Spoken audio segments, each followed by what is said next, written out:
It is all too easy when discussing grand historical events to forget that history is at its core human. That's particularly true of the most dramatic of human endeavors, war. When talking about generals and campaigns and battles, we tend to forget that wars are fought by people, soldiers and sailors and airmen who often fight over tiny, forgotten pieces of ground that for a few hours or days witness the height of human drama, of tragedy, of heroism, of human conflict, and then are forgotten. On April 24th, 1943, an important event happened in the Second World War. Troops of the British First Army captured a nearly intact Tiger tank, the first to be captured by the British. The tank, Tiger 131, allowed the Allies to study the fearsome Panzer Mark VI.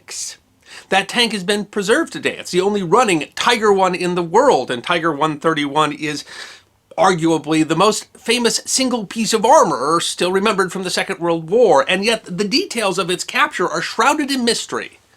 A testimony to one of those forgotten pieces of ground on the human side of history. The fight to take and hold the hill at a little place in Tunisia called Guriat Atach deserves to be remembered. In March 1943, the Allies were closing in on the Tunisian port city of Tunis, intent on eliminating Army Group Africa and setting the stage for an invasion of Italy, what Winston Churchill called the soft underbelly of Hitler's Fortress Europe. The previous November, the Allies of the British First Army had taken French North Africa and made a run for Tunis, an attempt to get to the port of Tunis to block supplies to German forces in North Africa and prevent the Germans from building forces for defense of Tunisia.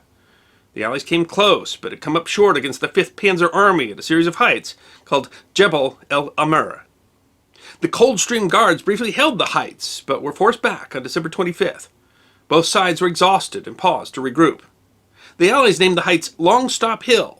The Germans, referring to the date they had retaken the heights, called the formation Christmas Mountain.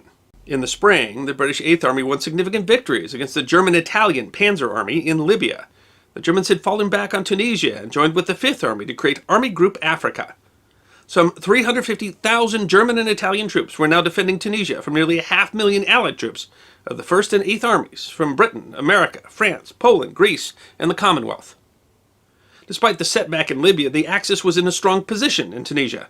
Tunisia had 2 deep-water ports, only a few hundred miles from Italian bases in Sicily to provide supply. And the western border with Algeria was protected by the Atlas Mountains, offering favorable terrain for defense, including Long Stop Hill. The Allies were facing a difficult battle and difficult weather over difficult terrain as the Germans doggedly defended heights. In North Africa, a hill was called a Jebel that stood between the British First Army under the command of General Sir Kenneth Anderson and Tunis. The battles were fought hill by hill, ridge by ridge, in places with names like Jebel Jaffa and Banana Hill, and a terrifying place called the Basin. And among these many battles of the last phase of the campaign in North Africa was a fight for a nearly forgotten hill called Guriat Atach. In April 1943, Army Group Africa was under the command of General Hans-Jürgen von Arnim. A veteran of Operation Barbarossa in Russia, von Arnim knew the situation his army faced. He said of the defense, "The enemy is in the front. The sea is behind. There must be no more retreat." Long Stop Hill was captured by the Allies April 22nd and 23rd. Infantry from the British 78th Battle Axe Division took the hill, but did so with heavy losses. The victory was largely facilitated by the exceptional hill-climbing ability of the British Churchill tanks of the North Irish Horse, which arrived in a location unexpected by the German defenders at a crucial point. On April 23rd, the task of taking the hill called Guriat Atach was assigned to the 1st Battalion of the Loyal North Lancashire Regiment and the 2nd Battalion of the North Staffordshire Regiment, supported by Churchill tanks of the 142nd Suffolk Regiment of the Royal Armoured Corps. The attack was part of a broader attack of the British 1st Infantry Division. 3 German battalions defended the ridge, with a 4th, supported by armor, in reserve in case a counterattack was necessary. Defenders reportedly included elite units of the 1st Paratroop Panzer Division, the famed Hermann Goering Division. The attack moved forward under an artillery barrage that included smoke to protect the attacking troops, but also which obscured their own direction. The hill was protected by prepared positions, machine gun nests, and covered by artillery and mortars. In the advance, the Loyal's Battalion Headquarters Company walked into a minefield, mortally wounded the battalion commander and killing or wounded much of the command staff. When part of the battalion finally fought their way to the top of the ridge, they'd nearly run out of ammunition. Resupply had to be brought up under fire in lightly armored, open-topped Bren carriers. The Loyals were under continuous fire from mortars, machine guns, and snipers. The North Staffers were driven back by a German counterattack, taking casualties so extreme that their 4 rifle platoons had to be reorganized into 2. That left the flank of the Loyals unprotected. Taking advantage of the gap, another German counterattack hit B Company, which was pushed back off the ridge and nearly wiped out. Its company commander and all but 1 officer killed. The remaining officer, despite being wounded in the head, gathered the remaining men, hardly more than a platoon, and went to retake the lost ground. When confronted by a German machine gun position, the young lieutenant deployed his men to give him covering fire, and tackled the machine gun post single-handed with his revolver, killing or capturing the crew and knocking out the gun. He did the same with 2 more machine gun positions. As the tiny group tried to consolidate their position, they came under sniper fire, and the brave lieutenant went to deal with the sniper's nest by himself. He was killed a few feet from his target. The 23-year-old lieutenant, Willward Alexander Sandys Clark, was posthumously awarded the Victoria Cross. Apparently bravery ran in his family. Through his mother's side, he was related to 4 other officers who had been awarded Britain's highest award for gallantry in the face of the enemy. C Company was in just as desperate a shape. The company commander had taken command of the battalion, and the company had been reduced to 1 officer. Lieutenant Douglas Wilford Pastor led his men in a counterattack to retake a position. After bitter fighting, only 20 men remained to hold that position. Though wounded, the lieutenant stayed with his men. He was awarded the Military Cross for this action. But in the end, the men of the Loyals and the North Staffords were unable to hold the ground that they had fought so hard to take. Pushed back, the brigade took more than 500 casualties that day. The 142nd Royal Armoured Corps lost 29 of its 52 Churchill tanks. The following day, April 24th, the task of retaking the hill was given to men of the 3rd Infantry Division, the 2nd Battalion of the Sherwood Foresters, and the 1st Battalion of the King's Shropshire Light Infantry. The attack was supposed to be supported by Churchill tanks of the 142nd RAC and the 48th Royal Tank Regiment, although the armor was delayed by heavy fire and the infantry moved on without them. The Foresters managed to retake the hill in hard fighting, calling on division artillery to help silence the mortar attacks. The war diary of the 2nd Battalion of the Sherwood Foresters is surprisingly scant on the battle. That war diary was actually completed months later, and in the hard fighting of the Tunisian campaign, the invasion of Sicily, and the Italian campaign, the 2nd Battalion of the Sherwood Foresters had taken 200% casualties. By the time the war diary was written, there was hardly anyone left who remembered Guriat el Atach. But the fighting must have been fierce.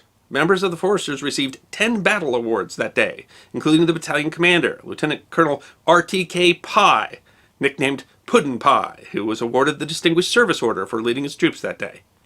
Reminiscent of the heroics of the officers of the Loyals the previous day, a lieutenant from the Foresters' D Company was killed while single-handedly engaging a machine gun nest.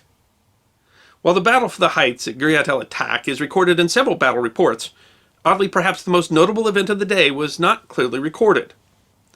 After taking the hill, the Foresters and the KSLI faced constant shelling and determined counterattacks. Among them were attacks by German Panzer VI tanks, the dreaded Tiger tanks that had only come into action the previous December, and only recently in North Africa.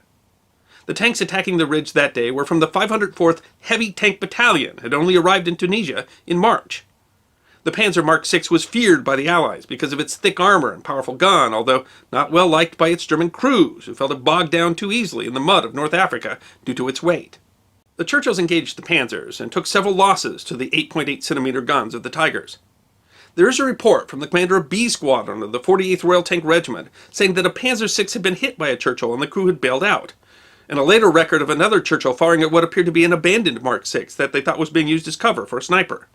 But it's not clear whether these were the same Mark VI, nor exactly how it was disabled. As the Foresters and the King's Shropshire Light Infantry defended the ridge from repeated counterattack under constant shelling, among them sat an extraordinary prize, a virtually intact Panzer Mark VI, the first to be captured by the British. Technical crews crawled all over it, trying to learn its secrets, even as shell fire was still striking the hill.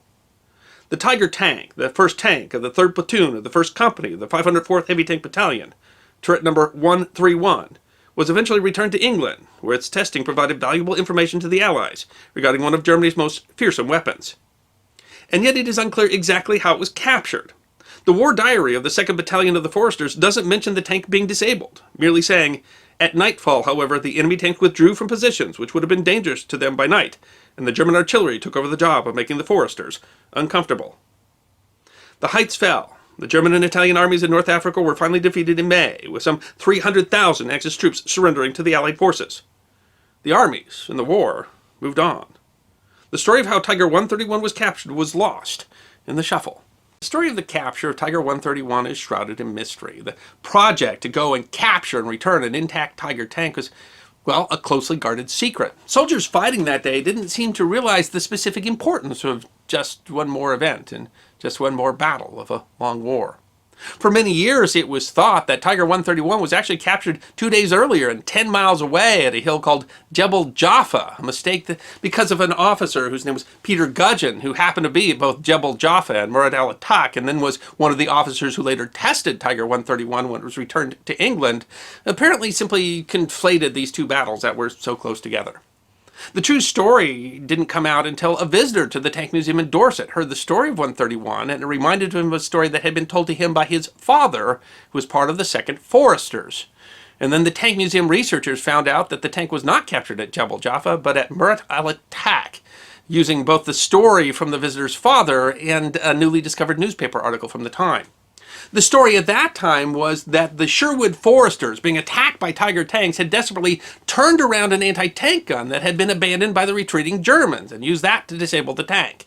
And that is an exciting story, except that research on the damage to the Tiger tank, which is still visible today, suggests that it was actually disabled by a 6-pounder from one of the many Churchill tanks in the area. The shot luckily striking off the tank's barrel and lodging itself in the tank's turret ring, causing the turret to be stuck and forcing the crew to abandon the tank.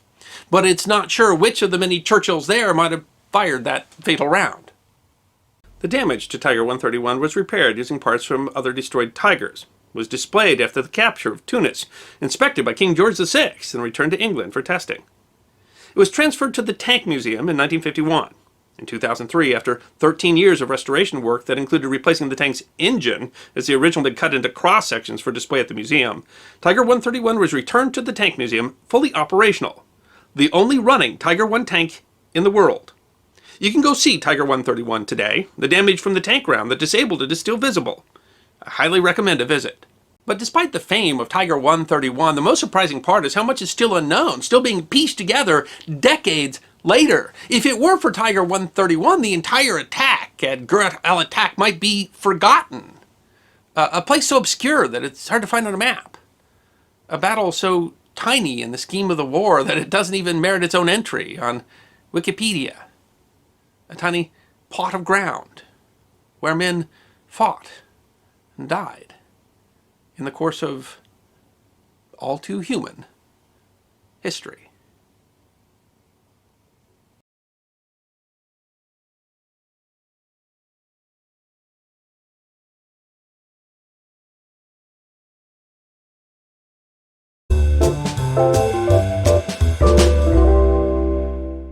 Armored fighting vehicles, including the modern main battle tank, are often seen as the masters of the modern battlefield.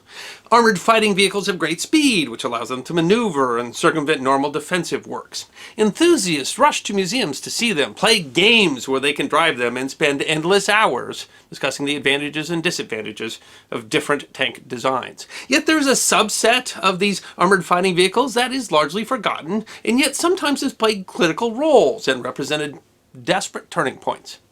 The history of improvised armored fighting vehicles is history that deserves to be remembered. While the definition of improvised or extemporized armored vehicles is not exact, it's generally used to distinguish those vehicles that were manufactured as armored fighting vehicles from those that were built or modified, sometimes rather crudely, to fit circumstances. In fact, some of the first practical armored fighting vehicles were not originally built for that purpose. While some prototypes for mechanized armored fighting vehicles were built as early as 1902, these designs largely failed to inspire Army planners, who did not see their military purpose. The Sims motor war car is considered by many to be the first truly armored car to be built. Ordered by the British government for use in the Boer War, complications in the design meant that a prototype was not available until after the war. Finding no practical use for the vehicle, the British did not decide to purchase it, and only one prototype was produced. Other early designs, such as the French Chiron Girardot et Roy and the Austrian Austro-Daimler armored car, which sported a traversable top-mounted turret and was possibly the first armored car to use four-wheel drive, likewise failed to convince military planners of their utility. Only one or two prototypes were built. While there is dispute over the first use of armored cars in warfare, versions might have been used as early as 1908 in the Young Turks Rebellion in Turkey, 1909 by the French against rebels in Morocco, and 1911 by Italians in the Italo-Turkish War. But these were vehicles built and deployed in very small numbers. Despite the growing potential of the internal combustion engine and the development of track-laying tractors, at the outset of the First World War, no army was fielding a true mechanized armored fighting vehicle in numbers greater than 4 or 5. But that would change quickly, and many of the first examples were extemporized armor, normal production cars or trucks with armored plates added. A good example was the armored auto car used by the Canadian Automobile Machine Gun Brigade. The brainchild of French-Canadian Raymond Brutinel, the armored auto car was based on his idea of combining the power of machine guns with mechanical mobility. A self-made millionaire at the outbreak of the war, Brutinel offered to privately fund the creation of a motor machine gun unit. With no regular vehicles being manufactured, Brutinel extemporized using a truck chassis made by the Auto Car Company of Ardmore, Pennsylvania, sheets of steel from the Bethlehem Steel Company of Pennsylvania, and Model 1895 machine guns made by the Colt Company. Brutinel designed armored bodies made from the steel plates, which were then mounted to the truck chassis, creating an open-topped box-like structure with a sloped front. Each autocar would carry 2 machine guns, which were mounted on a pedestal and would fire over the sides of the vehicle. The autocar had a crew of 8, 3 men to crew each gun, plus a driver and an officer. The unit was established August 24th, just a month after the outbreak of war, and activated in September. The brigade initially fielded 8 armored cars, and many historians consider the brigade to be the world's first specifically designed and equipped armored unit. While the cars were clever, they had poor cross-country ability and were of little use in static trench warfare. The brigade mostly operated as a normal machine gun brigade. But the autocars proved their value in 1918, when they were able to quickly respond to and help to hold back the German breakthrough during the Spring Offensive. The vehicle that Brutinel envisioned as a tool to break through enemy lines ended up being most valuable in defense. A similar idea that might actually have seen combat earlier was used in Belgium. Lieutenant Charles Henkart had 2 of his own personal Minerva Motorworks touring cars armored at a steelworks. Eventually, the ad hoc design was standardized, and at least 30 Minerva armored cars were produced. The Minerva armored car straddles the line between extemporaneous armor and a production vehicle, as ad hoc conversions led to a standardized design and eventually purpose-built vehicles were made. Although it had poor off-road capabilities, the Minerva armored car was a somewhat successful vehicle for reconnaissance and fire support. The car served both on the Western Front and with the Belgian Expeditionary Force in Russia, and 4 captured vehicles served with the Germans in Romania. The Belgian experience with the Minerva would help to drive another extemporaneous design, this time with an unexpected force, the air wing of the British Navy. The Royal Naval Air Service was established as part of the Royal Navy on July 1st, 1914, less than a month before the outbreak of hostilities. RNAS units operated seaplanes and played naval roles like fleet reconnaissance, but also operated pursuit squadrons. A support section was created and equipped with Rolls-Royce Silver Ghost touring cars. The purpose of the cars was to maintain lines of communication and retrieve airmen who had been down behind enemy lines. The section quickly figured out that the cars were more useful with a machine gun equipped, and then, after Belgium started to find success with the Minerva, had them armored with boilerplates at a shipyard in Dunkirk. The squadron was so successful at raiding that the Navy standardized the design and, by December, was producing purpose-built models, eventually producing 120 Rolls-Royce armored cars. While their utility declined as the war moved into a static phase, they were deployed to other theaters. And while the cars of the Royal Navy Armored Car Division were eventually moved under the Army, members of the unit became part of the Landship Committee that would design the first tanks. Thus, extemporized armor put on cars belonging to the Navy played a role in the development of modern tank designs. There were many one-off, ad hoc conversions used during the Great War on all fronts and by most every belligerent nation, and even production vehicles were often simply armored frames on standard car or truck chassis. The first tracked tanks were, in essence, armored boxes built over tractors, although armor became much more complex and specialized as the war progressed. Tank development continued between the wars, and armored fighting vehicles were much more mature by 1939, and yet still, extemporized armor found its role during the Second World War. After Operation Dynamo, the evacuation of the British Expeditionary Force at Dunkirk in 1940, much of the British Army had been saved, but much of their heavy equipment, including the great bulk of their tanks, had been left behind in France. The British Army was desperately short of armor, and that led to some truly innovative extemporized armor designs. One of the concerns after the fall of France was, of course, German invasion. The British Army was stretched thin, fighting in North Africa and trying to recover and build strength after the losses in France. The frantic efforts to prepare for invasion in 1940 and 1941 were called the invasion crisis. A particular concern was protection of British airfields, as the Germans had used airborne operations to capture airfields during the invasions of Norway and the Netherlands. With the equipment losses at Dunkirk and fighting in North Africa, the Army had few armored fighting vehicles to spare to defend airfields, and a shortage of materials to make more. One solution that conserved precious steel was the concrete armored lorry. A former military engineer named Charles Bernard Matthews had gained experience using concrete for fortifications during the Great War. Matthews constructed a concrete box to replace the cab of a stripped-down lorry. A reinforced concrete pillbox was placed on the truck bed.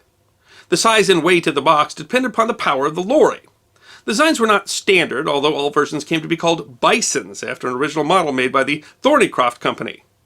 The vehicles were heavy and the engines often overburdened. They were not intended to operate as armored cars, but rather pillboxes that could be moved, albeit slowly and only on relatively level ground. While concrete was not very effective against most heavy weapons, it would have produced good protection from the relatively light arms carried by airborne troops. Exact numbers are not known, but as many as a couple hundred vehicles were converted. They received national publicity at the time, where the role they played in calming morale was more successful than their likely utility might have been had they been tested in combat. Another similar innovative idea was called the armadillo. Also based on a standard truck chassis, the armadillo protected the cab with a layer of mild steel and carried a fighting compartment that consisted of a wooden box protected with a layer of gravel. While the armor was light, the troops that they were expected to encounter would have been lightly armed. Unlike the Bison, the armadillo was comparatively light, and the intention was to use it as a highly mobile platform to respond to threats. Armadillos would have been kept hidden near an airbase, so they would not be targeted in any preparatory bombardment. They then would be able to move relatively quickly to defend the field from airborne troops. Larger versions included a Great War vintage 37mm gun on the back, which would have been effective against the light vehicles and gliders with which airborne troops would have been equipped. 877 of the vehicles were eventually modified. Another answer was an extemporaneous design similar to those used in World War I, a standard passenger car modified with an armored chassis. However, because of limitations in materials, these were comically small.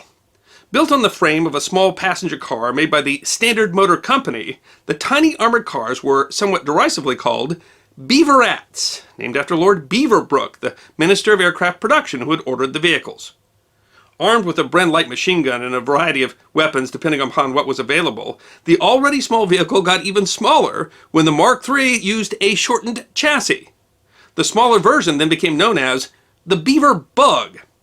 While nearly 3,000 were produced, they were relegated to units of the Home Guard.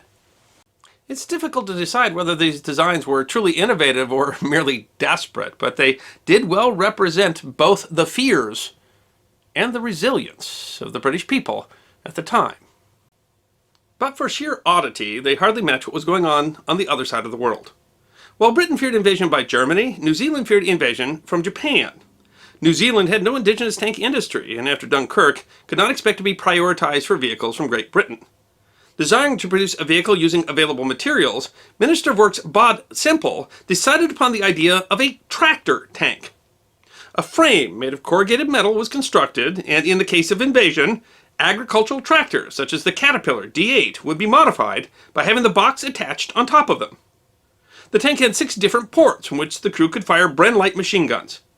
In most respects, the Bob Semple tank was a disaster. It was tall and ungainly, absurdly slow since it was stuck with tractor gearing, and shook so much that its crew could hardly fire accurately. Instead of raising confidence, the vehicles were seen as an embarrassment and lampooned in cartoons. While it's often been called the worst tank ever built, Bob Semple noted at the time that no one else was coming up with a better idea. Luckily, the planned invasion of New Zealand never occurred, and equipment became much more available after the United States entered the war. If the British and Commonwealth were desperate for armor in 1940, the Soviets were fighting for their lives amid terrible losses in 1941. Between June and December of 1941, the Russians lost more than 23,000 tanks in combat. The front turned into desperate defense of cities, even as manufacturing and heavy equipment was being evacuated, and skilled workers were conscripted into the army. Improvised weapons of all sorts were made in what was left behind. This included improvised tanks, mounted on agricultural tractors and armed with whatever was available, machine guns, outdated weapons, and weapons recovered from destroyed tanks. In the city of Odessa, factory workers created tanks, perhaps as many as 50 or 60, based on the STZ-3 agricultural tractor. Called the knee tank, roughly meaning terror tank, they weren't intended for combat so much as they were to fool the German attackers into thinking the Soviets had more heavy tanks than they actually did. While their impact on the 2-month siege of Odessa was negligible, there were anecdotal accounts of the mere sound of their approach causing enemy troops to retreat. Another 60 to 90 Cage TZ-16s, described as self-propelled gun and built on the same type of tractor, were modified and used near Kharkiv and Stalingrad. While they can't be said to have affected the outcome of the war, the Soviet armored tractors have become a cultural symbol of the dogged defense during what the Soviets call the Great Patriotic War. Whether through their role in the development of modern armored vehicles to their deployment during desperate times, the development and utilization of extemporized armor underscores the psychological impact of heavy metal. And improvised armor has popped up in some surprising places, between competing gangs of bootleggers during Prohibition in the United States, or modern wars in the Middle East, or most recently, in fights between drug cartels in Mexico, using something that's been referred to as narco armor. More than 100 years after armored fighting vehicles first rolled onto the battlefield, people are still welding their way into armored warfare.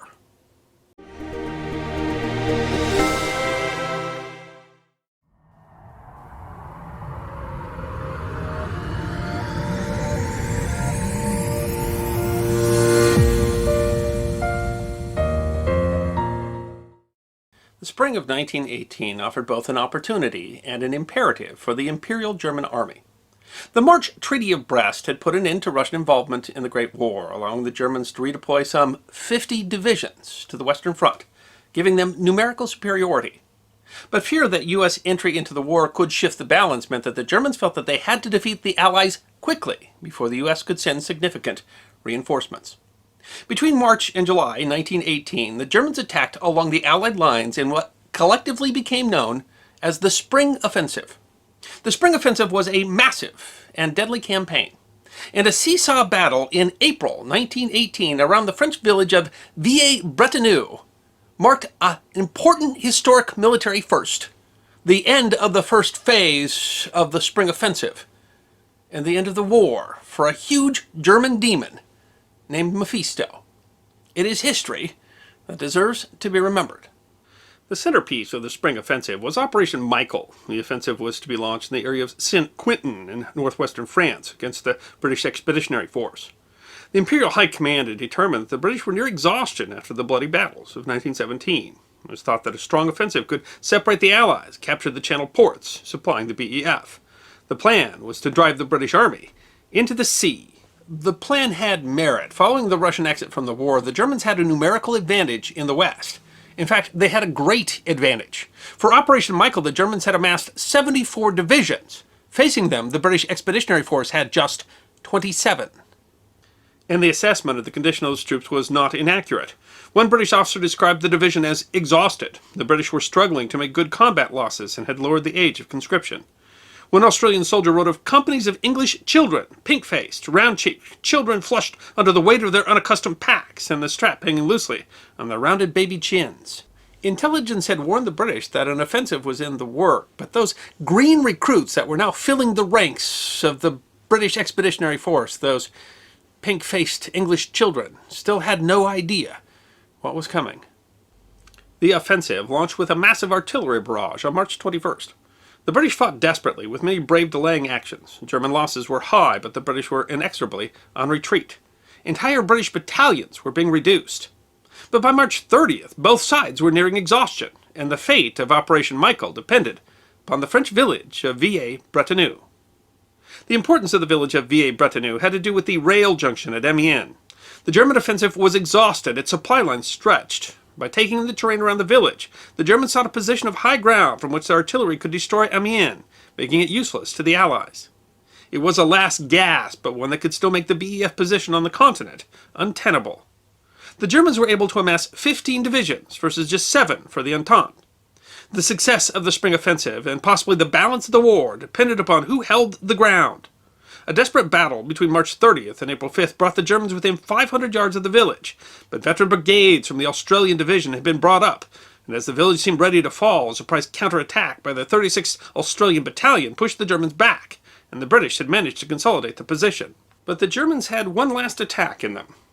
In late April, both the Germans and the Entente were consolidating their positions. The area around Villers-Bretonneux was being held by the British 8th Division. What had been one of the best British divisions, it had been decimated in the spring offensive, where it lost some 250 officers and 4,700 men. The division was now filled with the companies of English children, those green and tested replacements, sent in with poor training. The British knew that it was dangerous to deploy them into combat, but they had little choice. And this time the Germans had brought along a demon to help them. The A7V was the only tank produced by the Germans to be used in combat during the First World War. It was a behemoth, a giant armored box 24 feet long and 10 feet tall. A7Vs weighed more than 30 tons and mounted 6 machine guns. The main gun was a 57mm Fortress gun, ironically produced by the British and captured by the Germans in Belgium. A typical crew was 18, although some carried as many as 25. The box was armored on the sides with 3/4 inch thick steel, more than an inch thick on the front. Only 20 of the massive A7Vs were built, and to show the importance of Villers-Bretonneux, 15 of those were sent to fight there. It became the fashion for the tank commanders of the A7Vs to name their tanks after characters from German folklore.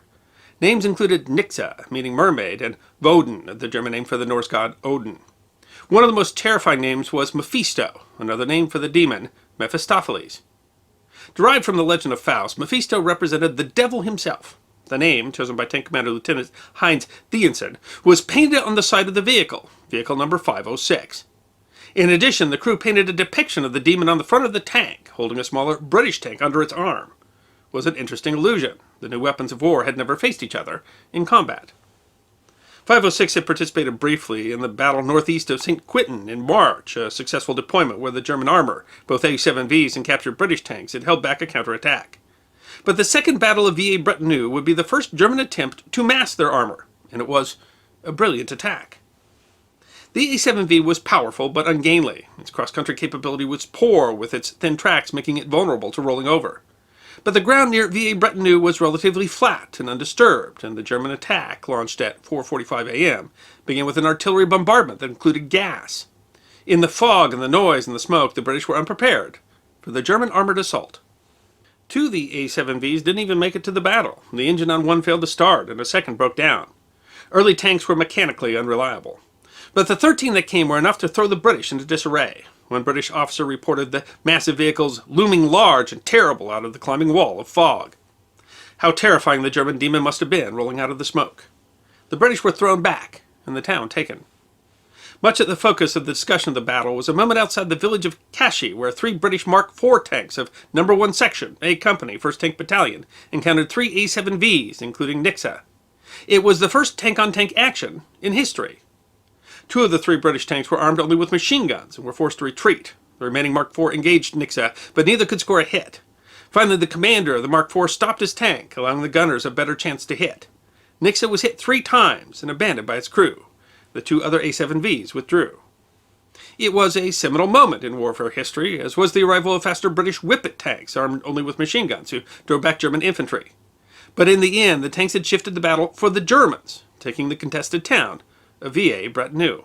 And while the story of the first tank-on-tank action in history is interesting, perhaps the story of the demon Mephisto tells us more about armored combat in the Great War. Mephisto had been part of a group of A7Vs that had attacked a farm and orchard outside the village. The British had been driven back by the assault. What is interesting, though, is that Mephisto survived to be closely examined, and it tells much about the fight and the role the armor played. While the common story is that the British infantry, many of them green replacements, disordered by the artillery and gas attack, fled before the might of the A7Vs, a close examination of Mephisto, though, tells another story. Mephisto showed the scars of significant small arms fire. The hits were largely limited to the left side of the tank, suggesting the tank at some point came parallel to a British trench, perhaps by coincidence, but likely to facilitate raking the trench with machine gun fire. That position was confirmed in a British aerial reconnaissance photo.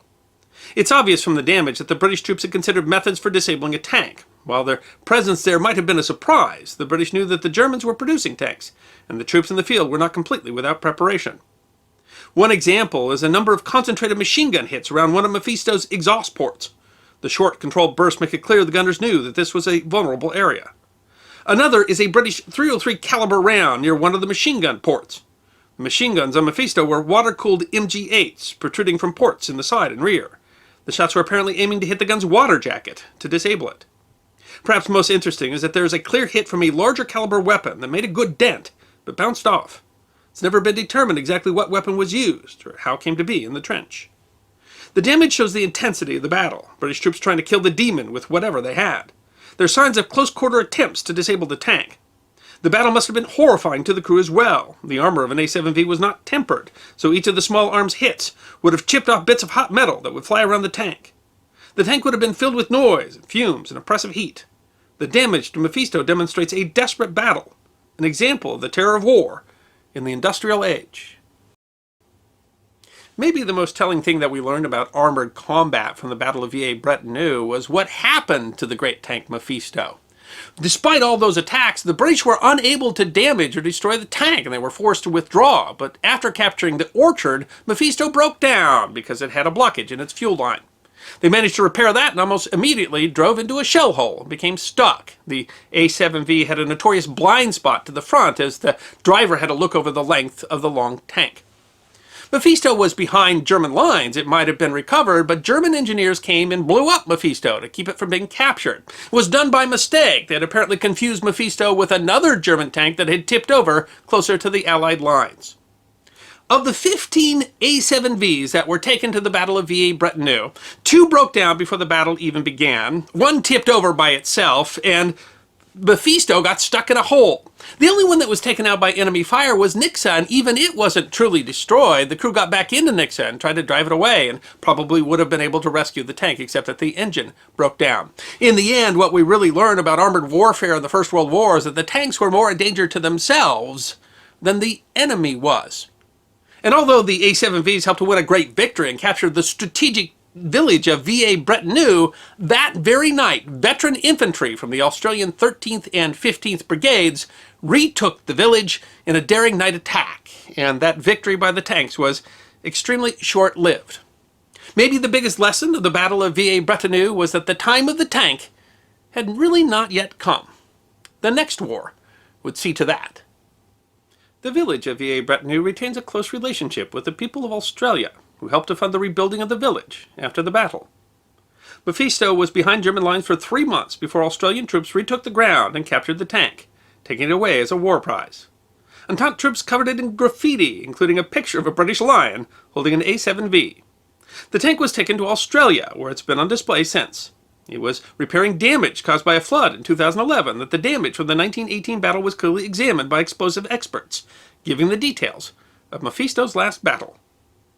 The daring Australian counterattack at Villers-Bretonneux marked the end of Operation Michael and in many ways the end of the Imperial German Army. Exhausted by the spring offensive that had gained a lot of territory but had failed to meet any of its objectives, the Imperial German Army would be defeated that fall in the combined 100 Days Offensive. Like Mephisto, it seems that they simply couldn't dig out of the hole in front of them. Of the 20 A7Vs that were produced during the war, 18 were captured either during or after the war relatively intact, but all were scrapped except Mephisto, the last testament to the dawn of armored warfare. Today you can view Mephisto at the Anzac Gallery of the Queensland Museum in South Bank.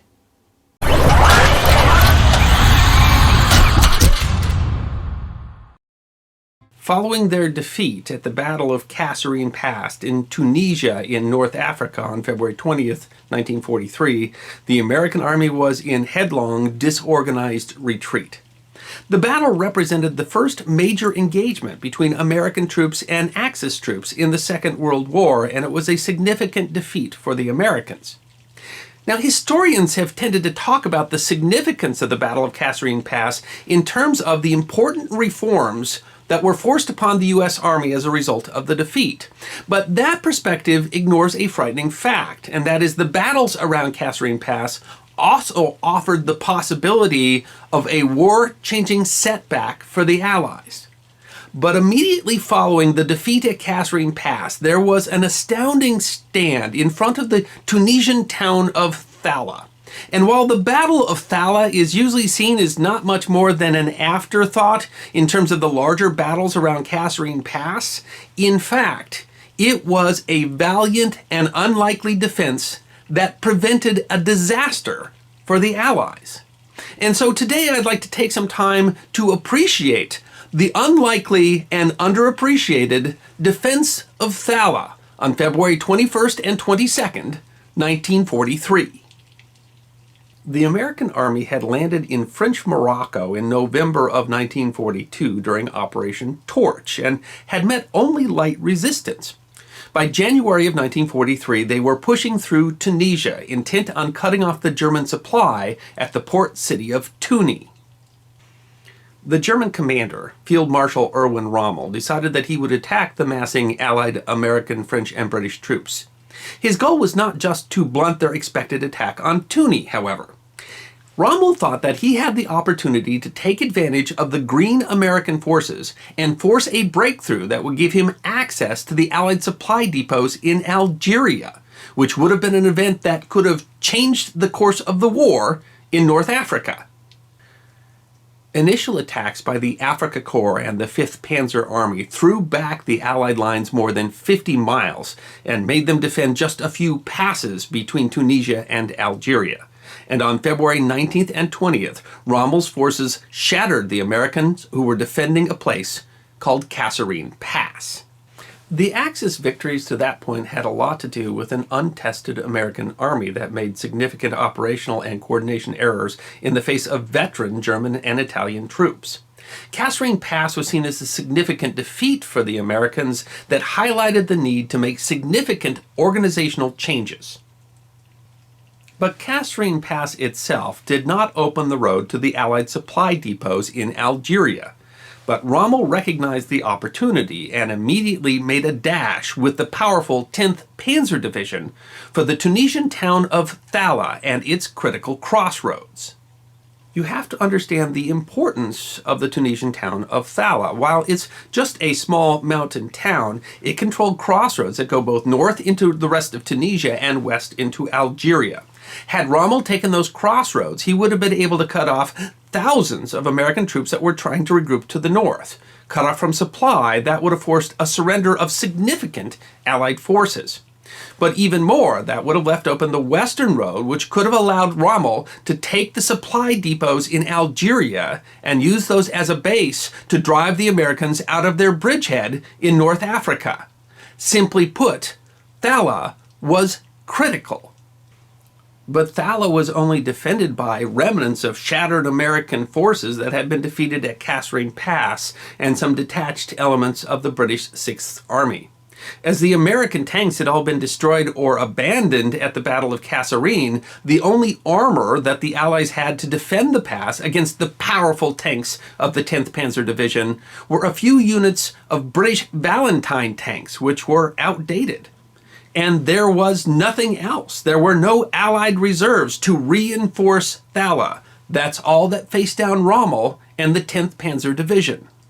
Thala was surrounded by a group of defensible ridge lines, and the troops of the British 26th Armoured Brigade, regiments of the 17th and 21st Lancers, and the Derbyshire Yeomanry defended each ridge line valiantly, but their Valentine tanks were outgunned, and they could only defeat the German tanks at point-blank range. And slowly they were pushed back, ridgeline by ridgeline, losing ever more of their dwindling supply of Valentine tanks.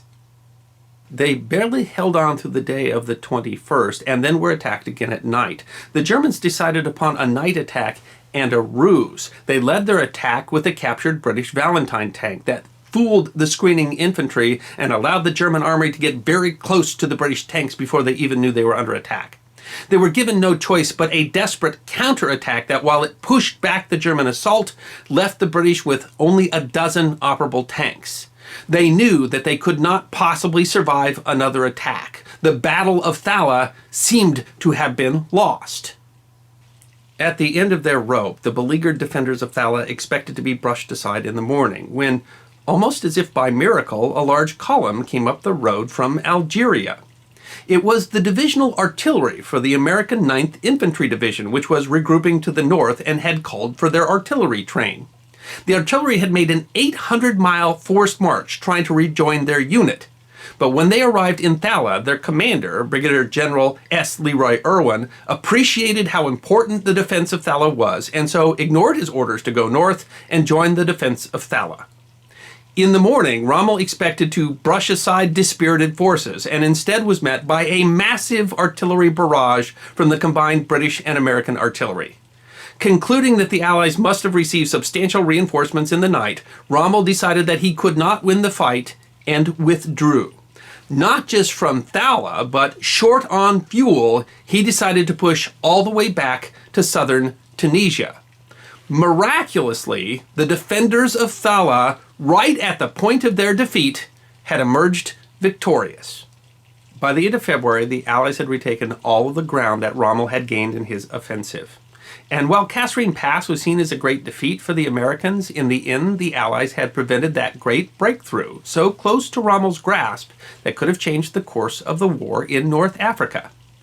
The defeats in the Tunisian campaign forced the Americans to make significant organizational and leadership changes, and even Rommel was impressed with how quickly the Americans learned their lessons. But that all would have been irrelevant if Rommel had taken the crossroads at Thala and pushed the Americans out of North Africa before they could even regroup. And yet, surprisingly, the defense of Thala is usually not much more than a footnote in any discussion of the Tunisian campaign. And that's too bad, because the valiant defenders of Thala, who fought an unequal battle with inferior equipment, deserve to be remembered.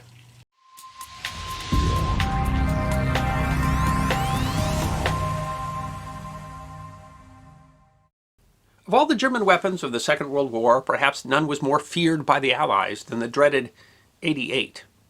A deadly accurate piece of anti-aircraft artillery, the 88 was also used very effectively in a ground artillery role and in a direct fire role as one of the most effective anti-tank weapons of the war. So effective that it was essentially adapted to an armored chassis to become the mighty Tiger tank. The 88 was produced in the tens of thousands in different models. It was used on all fronts, and it was such an important piece of technology that it was a critical part of some important turning points in the war. So today on the History Guy, we're going to talk about 3 stories told from the German perspective that demonstrate the effectiveness of the mighty 88. Stories that deserve to be remembered. It was May 1940, and the Wehrmacht had found stunning success in their attack across the Low Countries, defeating much of the French army's armor at the battles of Sedan and Montcornet, and was engaged in Operation Sickle Cut, swinging towards the Channel coast in an effort to cut the Allied front and isolate British, French, and Belgian armies fighting in the north. On the extreme edge of the German advance was the German 7th Panzer Division, under the command of a rising star in the German army, General Erwin Rommel. On May 21st, the 7th was ordered to wheel around the French city of Arras to seize river crossings over the Scarpe River, bypassing the British garrison at Arras. Having found great success in the campaign so far, Rommel decided on speed. His panzers ran ahead of his infantry, and his flank was exposed. At the same time, the Allies had planned a counterattack under Major General Harold Franklin, using a group that was then called Frank Force. The Allied response at the time was ill-coordinated, and there was some disagreement over the purpose of the counterattack. However, the original goal was rather limited, to relieve the pressure on the garrison at Arras. The attack would include one of the most concentrated attacks by tanks of the British Expeditionary Force in the Battle for France. The force included 58 Mark I and 16 Mark II tanks. The tank, Infantry Mark I, was an oddity. It was small, with a crew of only 2 and armed only with a machine gun. The design had been nicknamed Matilda by Hugh Ellis, Master General of the Ordnance, owing to its small size and duck-like shape and gait. Despite its small size and limitations, the Matilda had relatively thick armor for a tank in 1940 and proved largely invulnerable to the standard 37mm PaK-36 anti-tank gun used by the German Army in 1940. While its lack of a heavy gun made it essentially toothless against enemy armor, it was effective against infantry, and surprisingly effective against German anti-tank guns and crews. While much smaller in number, the infantry tank Mark II was a much more substantial vehicle, at 25 tons, more than twice the mass of the 11-ton Mark I. Not only was it heavily armored, but it mounted the 2-pounder anti-tank gun. It appears that the Allies were operating with limited intelligence, and there is no evidence that they were aware of the particularly vulnerable position of the 7th Panzer Division.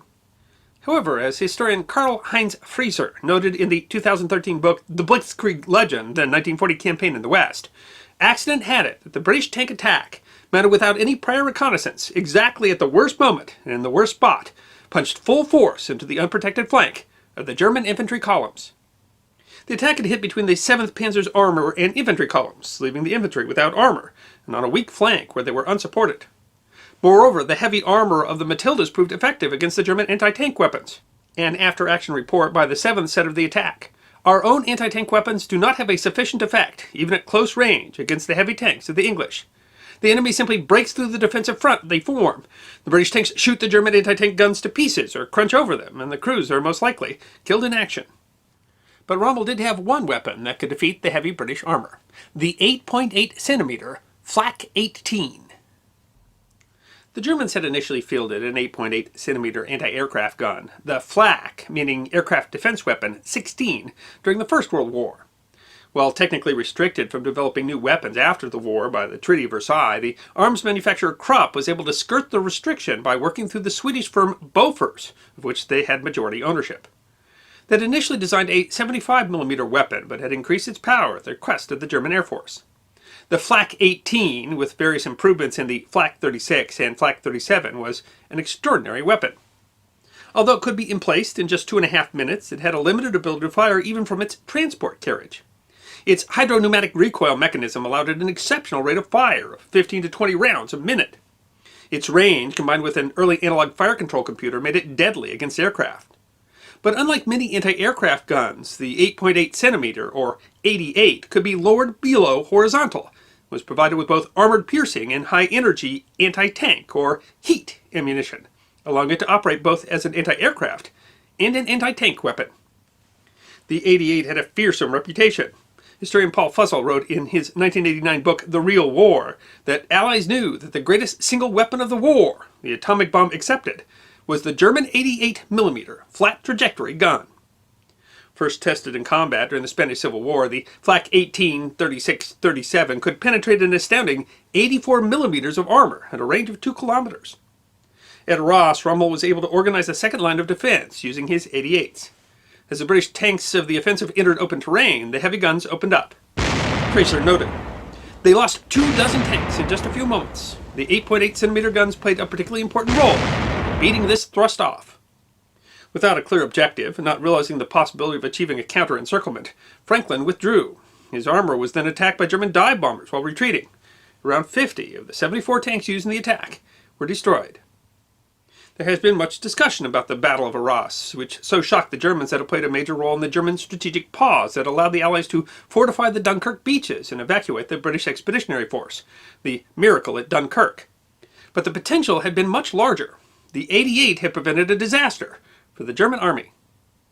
Field Marshal Gerd von Rundstedt would later write, "A critical moment in the drive came just as my forces had reached the Channel. It was caused by a British counterstroke southward from Arras towards Cambrai on 21 May. For a short time, it was feared that our armored divisions would be cut off before the infantry divisions could come to support them." A year later, on June 22, 1941, the Germans initiated what would become one of the largest and most destructive military campaigns in history with Operation Barbarossa, the invasion of the Soviet Union. At the spearhead of the invasion was the 6th Panzer Division, under the command of General Erhard Rauss.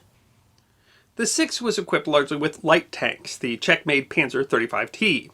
While the 35T was lightly armored and only mounted a 37mm main gun, its lightweight, good maneuverability, and speed offered an advantage on the muddy and difficult terrain of the Eastern Front. While German anti-tank guns had been upgraded since 1940, only a few of the Sixth Army's anti-tank platoons had been issued the new 5cm Pak 38, and most still used the 37mm Pak 36. But the divisions had been assigned a battalion of anti-aircraft guns, which included 88s. Rauss, with his division out in front of most of the German army, would face a new threat in the east. Behemoths of the battlefield, the massive Soviet Klement Voroshilov, or KV, super heavy tank. Named after Soviet Defense Commissar Clement Vorozhilov, the KV was so heavy that historian David Glanz wrote in his 1998 book When Titans Clashed that the KV was invulnerable to almost any German weapon except the 8.8 centimeter flak.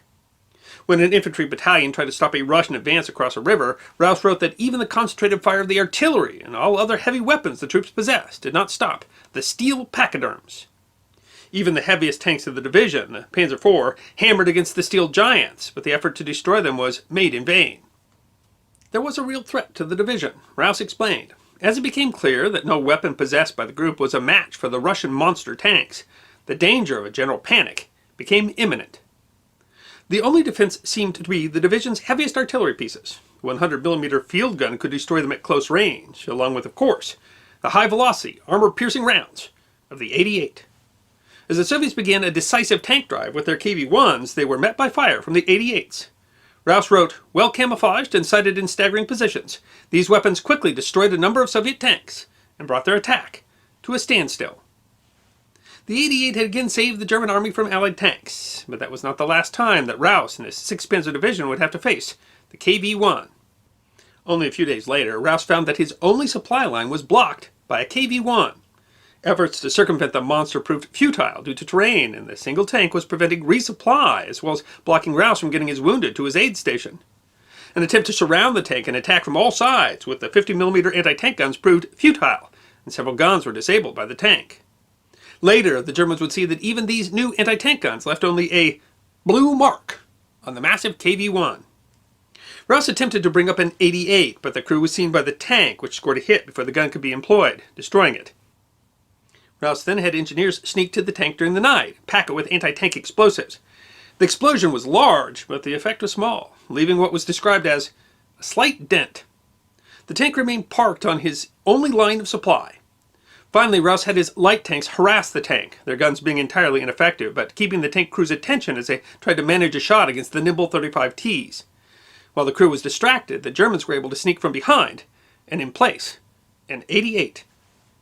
The 88 hit the KV-1 in the rear, but didn't knock it out. The turret started to rotate to the 88, and the crew fired twice, the high rate of fire of the 88 serving them well.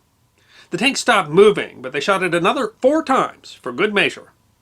As the Germans came up to inspect the tank, they found that out of the 7 hits on the back of the massive tank, only 2 had penetrated the armor. 5 had only left dents. Then, suddenly, the turret started moving again. While the 88 had knocked 2 holes in the tank, the crew had merely been stunned. The Germans quickly threw hand grenades into one of the holes created by the 88, killing the crew.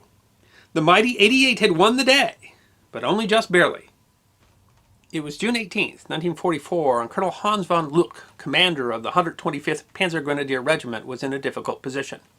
A massive British artillery barrage had devastated his defensive positions in the night. The Allies were unleashing Operation Goodwood, a massive attack intended to break out of the Normandy beachhead, which included 3 British armoured divisions, the largest tank battle in the history of the British Army. As von Luck rushed to survey the situation in the morning, he already found British tanks had broken through his lines. He had no idea what force he could bring to bear to stop them when, driving through the city of Cagny, he came upon 4 flak 88s, a crew from the Luftwaffe, the Air Force, assigned to defend the city from air attack. Quickly, von Luck pressed them into service. When the battery commander refused, telling von Luck, "Fighting tanks is your job. I'm the Luftwaffe," von Luck threatened to shoot him, saying, "Either you're a dead man, or you earn yourself a medal." Von Luck had them deploy in an apple orchard near the village. It was an effective position. Later, when von Luck returned, he described the scene. The 8.8 centimeter cannons were firing, one shot after another. You could see the shots flying through the corn like torpedoes. In the extensive cornfields to the north of the village stood at least 40 British tanks, on fire or shot up. A British major, whom would befriend von Luck after the war, said, "When we got about 1,000 meters from the villages on the hills, we came under concentrated fire from 88s. Within seconds, about 15 of our tanks were stationary or on fire. By late afternoon, I had only a few tanks left that were still intact. We had to break off our advance and withdraw." Despite initial successes by the British, the Germans contained the offensive. Of course, wars are not generally won by a single weapon system, and clearly the vaunted 88 was not enough to protect the German military from finally being defeated. But it was one of the exceptional weapons of the war. During the war, tanker wrote to the Chrysler Corporation, which had built his M4 medium Sherman tank, and said that the 88 went through the American tanks just like they were a piece of paper. More than 21,000 of the 8.8 centimeter flak guns were produced during the war, and they were a real threat to the hubris of American industrial might. Paul Fussell wrote of them, frankly, the Allies had nothing as good, despite one of them designating themselves as the world's greatest industrial power.